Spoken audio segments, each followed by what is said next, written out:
Engkau tempat penghiburan bagi kami. Firman-Mu yang selalu menjadi kekuatan dan peneguhan bagi kami. Karena itu Bapa, kalau malam ini kami akan mendengarkan firman-Mu, biar Roh Kudus-Mu Tuhan menjamah setiap hati, menjamah hamba-Mu yang tidak ada apa-apanya. Terangkan segala kebenaran-Mu bagi setiap kami Tuhan. Urapi hamba-Mu yang tidak ada apa-apanya. Kami buka hati bagi kebenaran firman-Mu. Di dalam nama Tuhan Yesus, haleluya. Amin, amin, amin.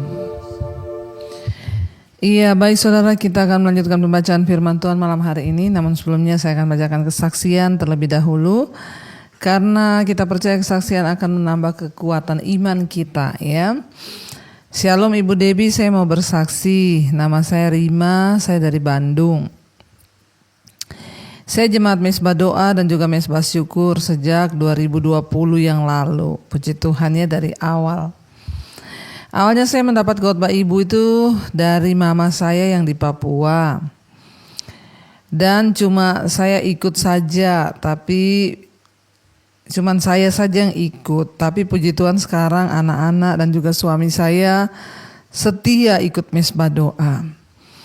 Pada bulan Februari, suami saya yang bertugas di luar kota akhirnya pulang karena sakit dan dirawat di rumah sakit karena mengalami demam berdarah. Setelah 4 hari dirawat di ruang biasa, pada hari yang kelima suami saya dipindahkan ke ruang isolasi karena katanya COVID. Sementara menurut suami saya, dia sudah merasa enak, sudah merasa baikan. Dan dia justru kaget karena malah kok dipindahkan ke ruang isolasi yang semua isinya pasien COVID dan juga dipasang oksigen. Akhirnya suami menjadi stres dan tidak nyaman, dan akhirnya dia tidak mau dirawat dan dia minta pulang untuk isoman di rumah saja. Saya juga saat itu bingung Bu, karena harus merawat suami yang COVID dan saya juga takut tertular dengan anak-anak. Namun saya berserah kepada Tuhan. Saya bilang apapun yang terjadi dalam hidup saya dan juga keluarga saya, Tuhan yang pegang kendali. Amin.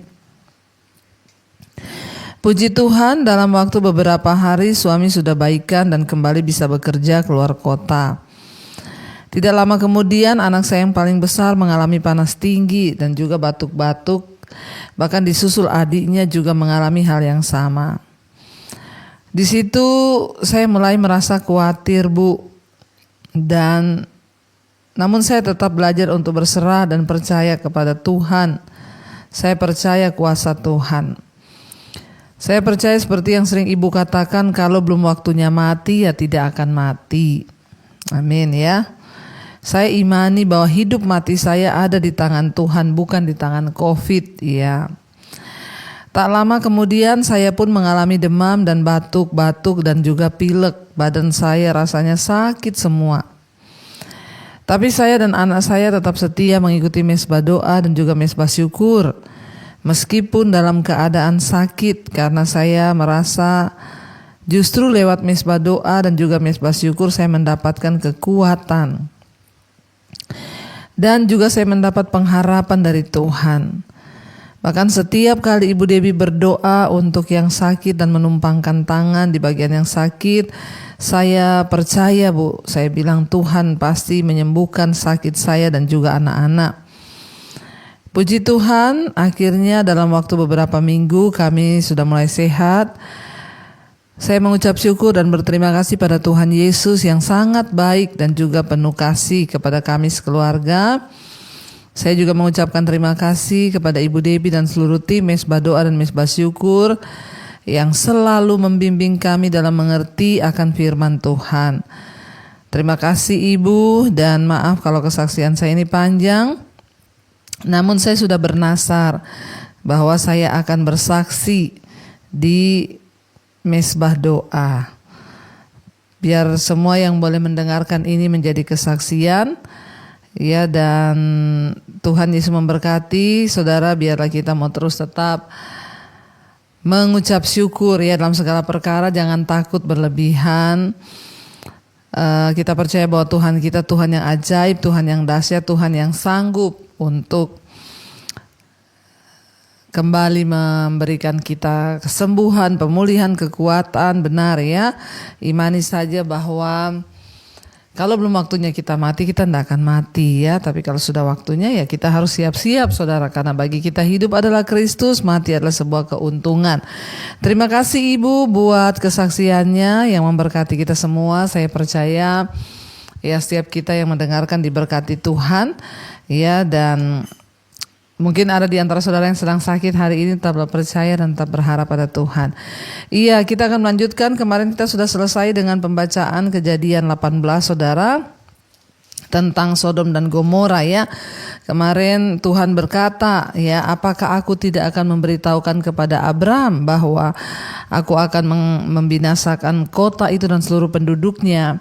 Dan akhirnya Abram yang memiliki hubungan yang dekat dengan Tuhan, dia tawar-menawar dengan Tuhan. Dia berkata, kalau sekiranya ada ya 30, 50 orang benar ya, kalau sekiranya ada 30, kalau sekiranya ada 20 sampai 10 saudara ya, tetapi tidak ditemukan ada orang benar di sana saudara. Dan akhirnya tidak didapati ya, dan Tuhan berkata, ya lalu kalau aku menemukan ya ada 10 orang saja kata Tuhan, aku tidak akan memusnahkan karena yang 10 itu.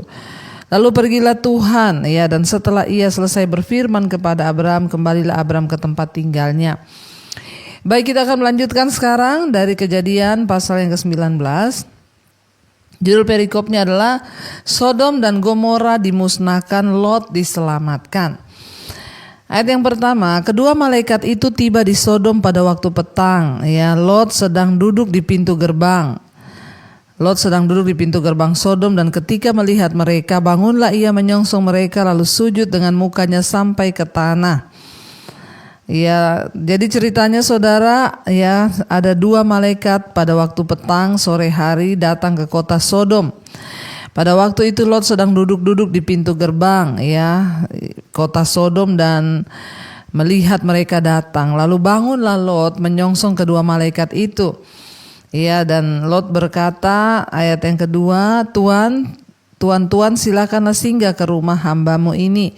Bermalamlah di sini dan basuhlah kakimu. Maka besok pagi tuan boleh melanjutkan perjalanannya.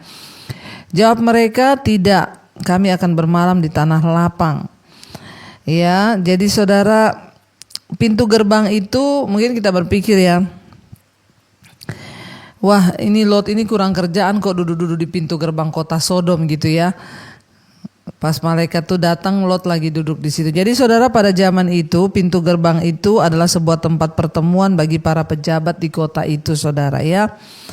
Dan orang laki-laki semuanya untuk membahas peristiwa-peristiwa yang sedang terjadi dan untuk melakukan transaksi bisnis juga, itu namanya pintu gerbang. Di sanalah tempat orang ya bertemu membahas masalah yang ada di kota itu, para pejabat, bahkan semua orang laki-laki, bahkan para bisnismen yang akan membahas transaksi bisnis dan lain-lain, itu namanya pintu gerbang kota. Itu merupakan suatu tempat otoritas dan status di mana seseorang dapat melihat dan dilihat oleh orang lain. Ya, dan jelaslah Lot menduduki posisi penting dalam pemerintahan, atau ia berhubungan dengan orang-orang yang memegang posisi penting ya dengan yang ada di kota itu. Karena kita tahu bersama ya, kita sudah membaca yang lalu, Lot ini kaya saudara. Dia mengikuti pamannya Abraham dan dia memiliki ternak yang sangat banyak. Kemungkinan juga Lot ini pengusaha kaya sehingga dia punya akses yang baik dengan para pejabat di kota itu. Makanya dia ada di pintu gerbang. Itu adalah satu tempat bukan sembarang orang yang datang ke sana, hanya orang-orang tertentu saudara ya. Dan itu menjadi satu tempat di mana orang mengenali status sosial pada zaman itu saudara. Ya, dan kita tahu Lot itu seorang yang sangat kaya, dia memiliki banyak ternak, makanya juga Lot memiliki status ya yang tinggi di kota Sodom, dan dia itu merupakan salah satu alasan mengapa ya dia ada di pintu gerbang di kota Sodom. Lalu di sana dikatakan saudara, ketika dua malaikat itu datang, firman ini berkata, Lot menawarkan mereka untuk bermalam di rumahnya. Tapi malaikat itu berkata, kami akan bermalam di tanah lapang. Ayat 3, tetapi Lot sangat mendesak, tetapi karena ia sangat mendesak mereka, akhirnya singgahlah mereka dan masuk ke dalam rumahnya. Kemudian ia menyediakan hidangan bagi mereka, ia membakar roti yang tidak beragi lalu mereka makan. Jadi Lot menjamu kedua malaikat itu di rumahnya, saudara, dan memberikan mereka makan. Ayat yang keempat, tetapi sebelum mereka tidur, orang-orang lelaki dari kota Sodom itu, dari yang muda sampai yang tua. Ya, di sana dikatakan dari yang muda sampai yang tua, bahkan seluruh kota, tidak ada yang terkecuali datang mengepung rumah itu. Tiba-tiba saudara, ketika dua malaikat itu nginap di rumahnya Lot, pada malam hari, orang lelaki semua, tidak terkecuali dari tua sampai muda datang mengepung rumah Lot, saudara, Bahkan yang ada di seluruh kota, orang laki-lakinya itu datang ke rumah Lot untuk mengepung rumah itu, saudara. Ayat yang kelima, di sini dikatakan mereka berseru kepada Lot, di manakah orang-orang yang datang kepadamu malam ini? Bawalah mereka keluar kepada kami supaya kami pakai mereka. Lalu keluarlah Lot menemui mereka ke depan pintu, tetapi pintu ditutupnya di belakangnya. Jadi Lot keluar mendapati mereka, dia buka sebelah pintu, tapi dia bersembunyi di belakang pintu, dia menahan pintu itu, saudara. Karena dia melindungi kedua tamu ini, saudara, Ayat yang ketujuh, dia berkata kepada mereka, dan ia berkata, saudara-saudaraku, janganlah kiranya berbuat jahat. Ayat yang ke-8, kamu tahu aku mempunyai 2 orang anak perempuan yang belum pernah dijamah laki-laki. Baiklah mereka kubawa keluar kepadamu, perbuatlah kepada mereka seperti yang kamu pandang baik. Hanya jangan kamu apa-apakan orang ini, sebab mereka memang datang untuk berlindung di dalam rumahku. Jadi saudara, orang-orang di kota Sodom itu, mereka itu dikuasai oleh hawa nafsu. Mereka itu kaum homoseksual, dan mereka meminta Lot memberikan 2 cowok itu, 2 malaikat itu. Mereka bilang, keluarkan dia, kami mau pakai orang-orang itu. Tapi Lot itu mengintip dari balik pintu dan berkata, saya punya 2 anak perempuan yang belum pernah dijamah laki-laki. Saya akan berikan 2 anak perempuan saya kepada kalian, tetapi tamu-tamu saya ini jangan kalian sentuh. Terserah 2 anak saya ini mau kalian apain, terserah, tapi jangan 2 tamu saya ini. Saudara, kita berpikir bagaimana mungkin seorang ayah memberikan anak-anak perempuannya untuk diperkosa oleh segerombolan orang-orang yang sesat, yang liar, yang sudah dikuasai hawa nafsu setan, saudara. Dan hanya untuk demi melindungi 2 orang asing yang Lot bahkan sendiri tidak kenal. Kalau kita lihat di sini, saudara, bagaimana Lot sebagai seorang ayah, dia memberikan 2 orang anak perempuannya untuk melindungi orang asing. Tapi mungkin Lot juga memiliki rencana untuk menyelamatkan kedua putrinya dari tamu-tamunya, dengan berharap bahwa tunangan anak-anak perempuannya akan menyelamatkan mereka, dan bahwa orang laki-laki yang homoseksual itu tidak akan tertarik pada gadis-gadis itu dan meninggalkan mereka.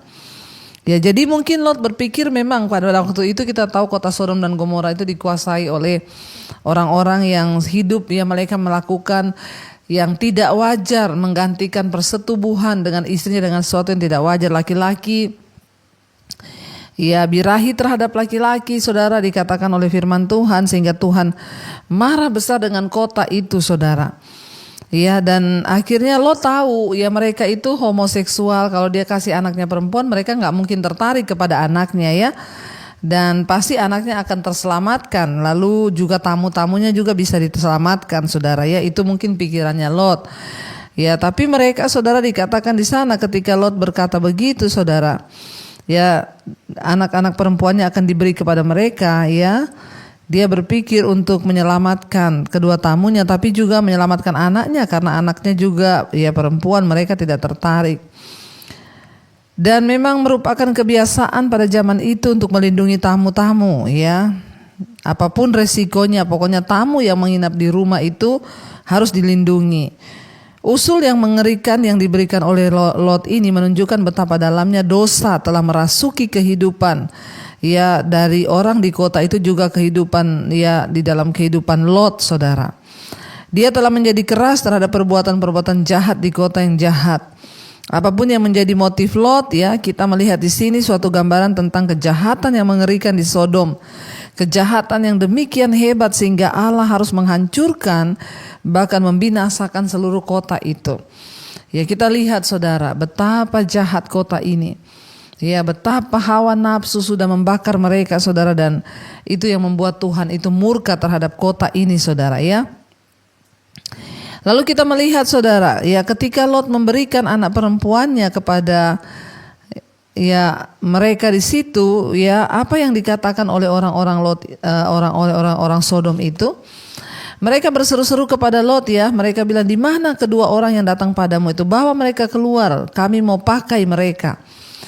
Ya, dan Lot menawarkan kedua anak perempuannya. Dia bilang, terserah kamu mau apakan, tapi tamu saya ini jangan kamu apa-apakan. Ayat 9, tetapi mereka berkata, enyahlah. Lagi kata mereka, orang ini datang ke sini sebagai orang asing, dan dia mau menjadi hakim atas kita. Sekarang kami akan menganiaya engkau lebih daripada kedua orang itu. Lalu mereka mendesak-desak orang itu, ya. Lalu mereka mendesak orang itu, yaitu Lot, dengan keras, dan mereka mendesak masuk ke dalam rumah Lot, saudara, ya. Mereka mendesak, mereka mendekat untuk mendobrak pintu. Karena Lot itu menahan pintu, dia hanya buka separuh, jadi mereka mendorong, ya, mendesak-desak Lot supaya pintu itu bisa terbuka dan mereka akan mendobrak pintu itu, saudara. Dan benar, ya, mereka ternyata tidak tertarik kepada anak perempuan Lot. Mereka tetap mengejar saudara dua orang itu, bahkan Lot akan dianiaya.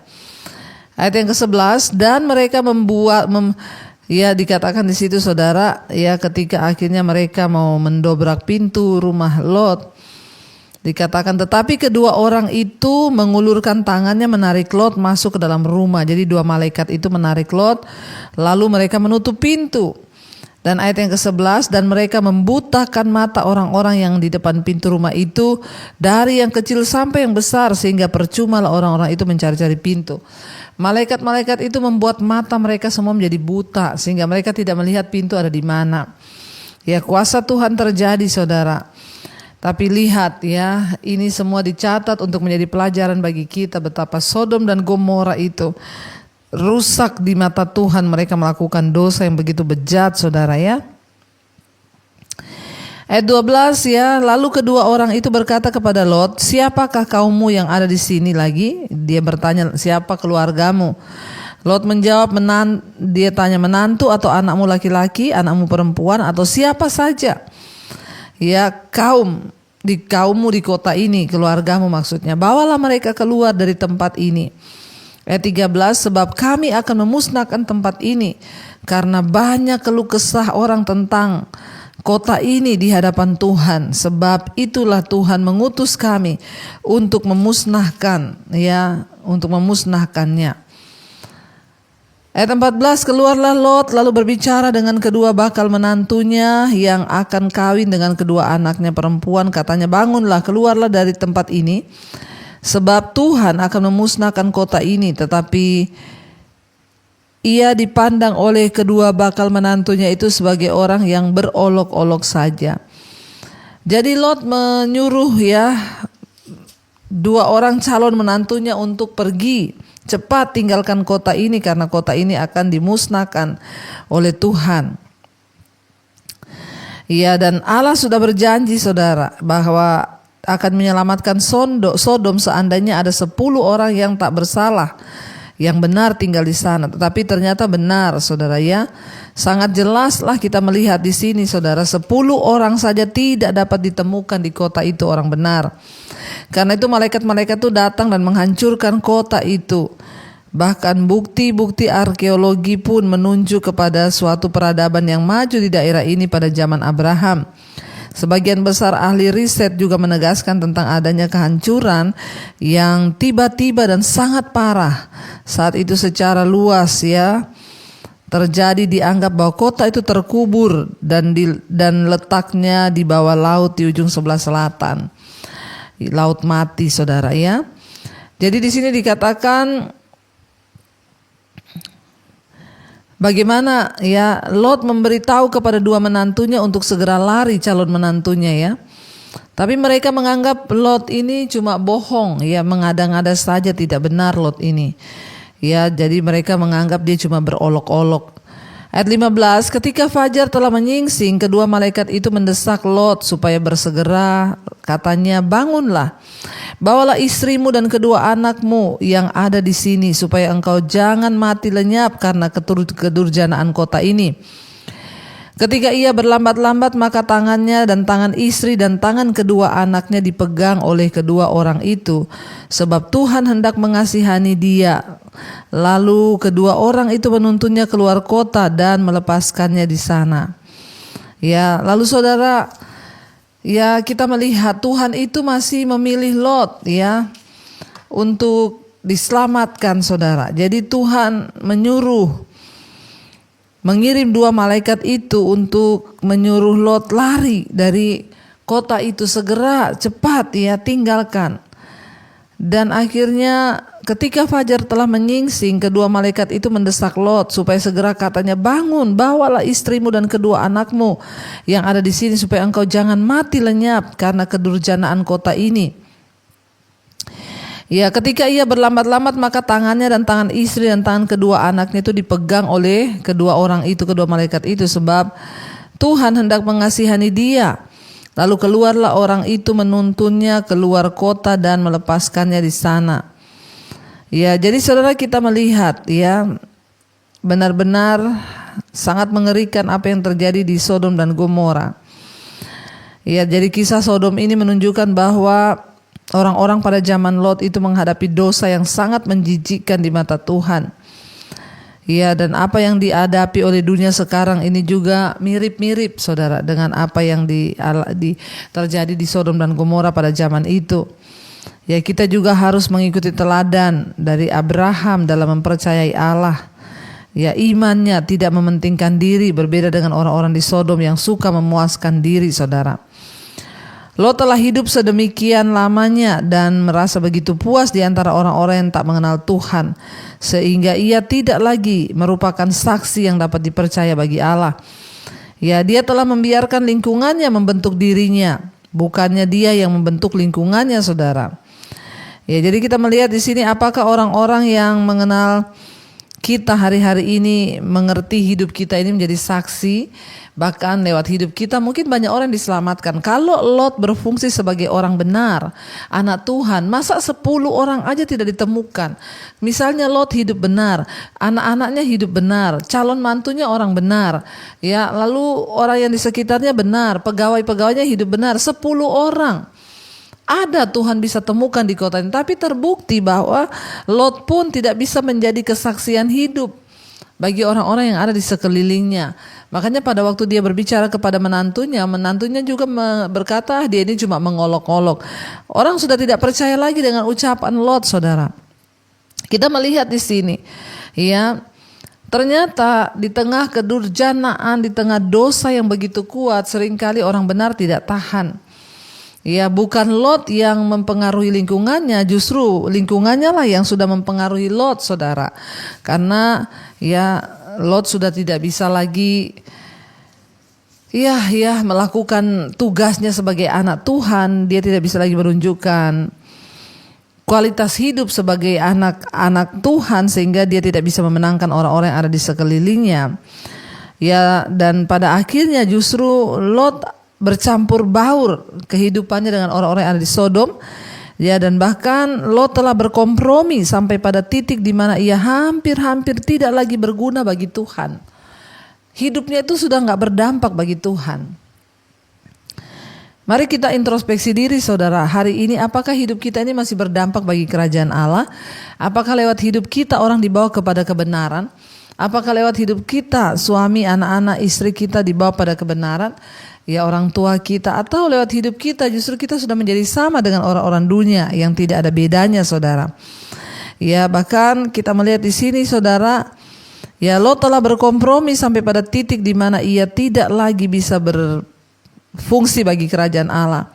Ketika pada akhirnya ia mempunyai pendirian, tak ada yang mau mendengarkannya, saudara. Apakah hari ini hidup kita cukup ya menjadi berkat dan berguna bagi kerajaan sorga, saudara, bagi kerajaan Allah, sehingga orang-orang melihat kita ya, dan menjadikan kita teladan bahkan mengikuti Tuhan lewat hidup kita.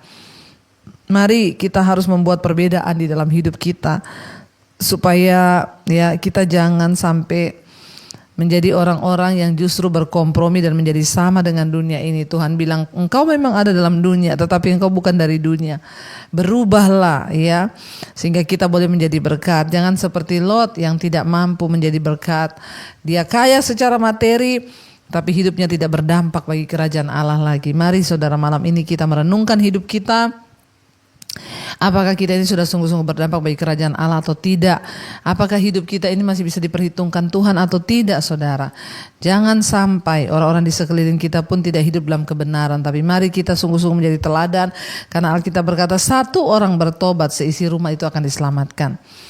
Mari kita merenungkan firman ini. Kita mau sungguh-sungguh berkata kepada Tuhan, terima kasih Bapa lewat firman-Mu.